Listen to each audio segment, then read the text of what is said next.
Is this really the scariest hotel in the world? The Stanley Hotel was the inspiration behind Stephen King's The Shining. But how much of that story is actually true? Are there ghosts haunting the halls of the Stanley Hotel? Or is it just a story to attract tourists? There are some scary stories from real guests that I want to share with you today. And then I want to know, what do you think? Do these stories make you never want to visit the Stanley Hotel? Or would you love to go and stay there one night? Let me know your thoughts in the comments below. We all know the story of The Shining. Family arrives at an isolated snowbound hotel to take care of it during the winter months. The father becomes increasingly violent, and his young son starts communicating with ghosts who also reside in the hotel. There are many versions of this story in film and literature, but we tend to think of The Shining as the definitive version. While it's a great story, the strange thing is that it's not entirely original. Author Stephen King drew a lot of inspiration from his own experience staying at the Stanley Hotel in Estes Park, Colorado. He chose to use elements like the hotel's isolation and its history for his novel. But that's not all, you see. The Stanley Hotel has a long history filled with unexplained events and tragedies that inspired him to write the novel. In fact, the author didn't even plan to write The Shining when he arrived at the hotel. So how did he get the idea while staying there? Well, here's the story. It was October 1974, and Stephen King and his wife Tabitha were driving through Colorado when they became lost in the Rocky Mountains. They ended up in the small town of Estes Park and decided to stop for the night.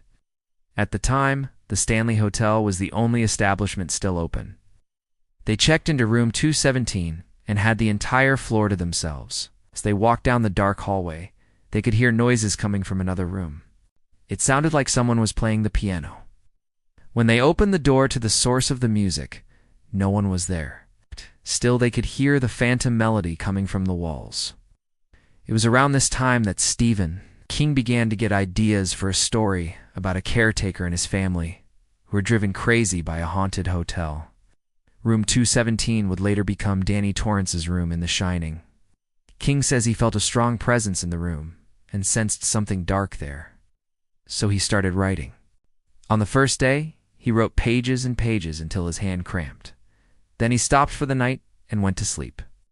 When he woke up, he continued writing again and filled up more pages. By the second night, he had enough material for a whole book. He said, "I realized I was seeing a movie in my head, and I thought, well, this is going to be a good story. The rest is history." But are there really ghosts at the Stanley Hotel? Well, here are some reports from guests that might make you think twice before booking a room. Starting off our list, we have the ghost of a former maid named Helen. Helen worked at the Stanley Hotel in the early 1900s. One day she was polishing the floor in the ballroom when her dress caught fire and she burned to death. Guests have reported seeing a ghostly figure in a Victorian nightgown walking the halls at night. Some have even seen the spirit of Helen standing in front of the fireplace in the lobby. Her spirit seems to be most active during the Christmas season. So if you're brave enough to stay there during that time, keep an eye out for her. Next, we have the ghost of a little girl in a Victorian nightgown. She's usually seen wandering around the third floor or sitting at the end of the hallway on the fourth floor. Sometimes people have heard her footsteps running down the hallways. Other times they have heard her voice singing songs from the early 1900s. Is this the same ghost as Helen, the maid?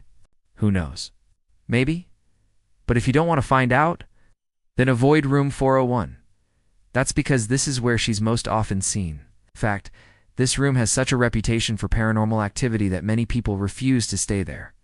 Those who have stayed there tell tales of moving objects, shaking beds, disembodied voices, and even scratches and bites. Many have claimed that they have been physically touched by a ghost. I guess if you want to see her, you should go straight to room 401. And let us not forget about room 217. We already mentioned earlier that this is where Stephen King wrote most of The Shining. But it's also known for its own ghost stories. For one thing, the door to the bathroom won't close unless you turn off the light. If you try to close it with the light on, the door will magically open back up. Other strange things have happened in this room too. Guests have reported their TVs turning on by themselves, and they have woken up in the middle of the night to find their sheets tangled. Even though they were alone in the bed, others have even seen the ghost of a woman standing over their beds at night. Since all these strange things happen in this one room, you might want to consider choosing a different room if you stay there. Next, we have the ghost of a little boy. He's sometimes seen wearing a sailor suit or other period clothing. He is said to be the ghost of one of the Stanley children who died in the hotel. There are conflicting stories about which Stanley child this is, but either way, he's one of the friendliest ghosts. Unlike the others, he doesn't mean any harm to the living. Rather, he likes to play and have fun. He's often seen running around the halls or playing in the hallways, making regular appearances near the elevators. He's not malicious, so it's likely that you won't mind if you run into him during your stay. Then we have the ghost of Freeland, Oscar Johnson, who's a miner who lived in the area during the 1800s. Legend has it that he killed 2 of his fellow miners and then hid their bodies under the floor of the hotel. To this day, guests have reported hearing his footsteps walking back and forth across the floorboards. Finally, there are the apparitions in the hallway mirrors. These are some of the scariest ghosts in the hotel. Most have reported seeing them on the 4th floor, especially in room 47. When the hallway was renovated, workers removed the wallpaper and discovered a hidden door. They had no record of this room existing, yet it was complete with a bed and nightstand.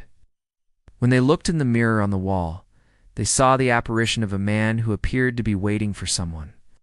Some say he may have been the missing person whose body was found under the hotel floor. Either way, you should probably avoid looking in any mirrors if you stay in room 407. So after hearing those stories, did you ever dare to stay in the Stanley Hotel? There's certainly a lot of creepy things going on there. Maybe it's best to leave it alone and let the ghosts live in peace. When Stephen King stayed there, he wrote about his experience in a story called The Shining. He wrote about the haunting presence in the hotel and the feeling that something dark was lurking in the shadows. Even though his story is fictional, it's clear that he was affected by his stay at the Stanley Hotel. Author John Langan also wrote a story based on his stay at the Stanley Hotel. His story is called The Man in the Mirror, and it tells the tale of a writer who goes to the hotel to finish his novel. He soon realizes that the hotel is haunted, and he becomes increasingly paranoid that he's being watched. As he descends into madness, he begins to question his own sanity, and he's not sure if he is actually in danger or not. Now I want to know, what do you think? Do you believe in ghosts? Have you ever seen one? Let me know in the comments below. If you enjoyed this video, then check out these other videos on famous hotels you shouldn't visit. I promise you'll have a great time. Thank you so much for watching. Till next time, remember to stay safe if you stay in a haunted hotel.